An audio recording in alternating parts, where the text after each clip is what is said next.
Good morning mga ka-farmers! Andito na naman ako sa aking farm para manguha ng kasaba.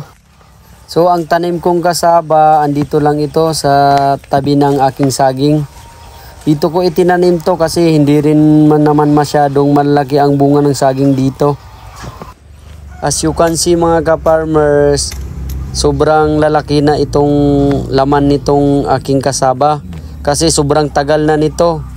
Mahigit 1 year na ito siya, sabay ng pagtanim namin ng saging.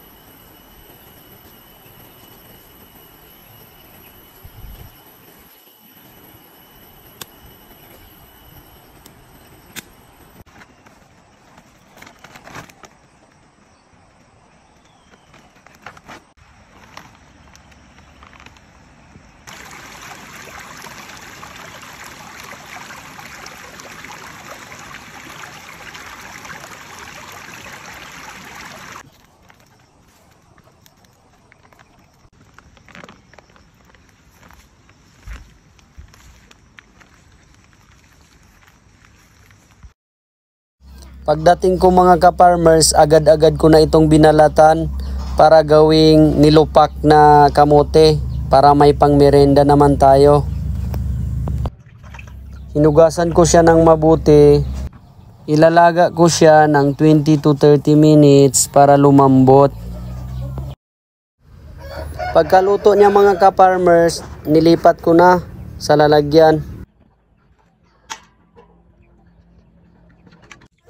Pagkatapos kong ilipat sa malaking lalagyan, sinimulan ko na siyang bayuhin hanggang sa mapino ang ating nilagang kamuting kahoy.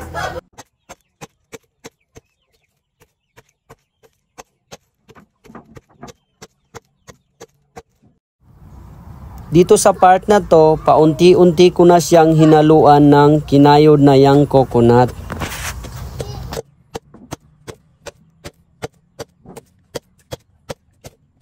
Pinalagyan ko na rin sa anak ko ng brown sugar.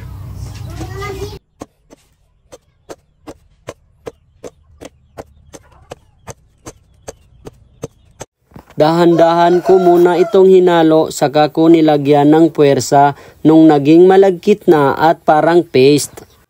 Sa puntong yan, medyo mabigat na at nakakangalay sa braso. Hindi ko na pinasmooth masyado at hinayaan ko ng may buo-buo kasi kami-kami lang naman din ang kakain. At ito na nga ang ating finished product. Thank you for watching. Hanggang dito na lang.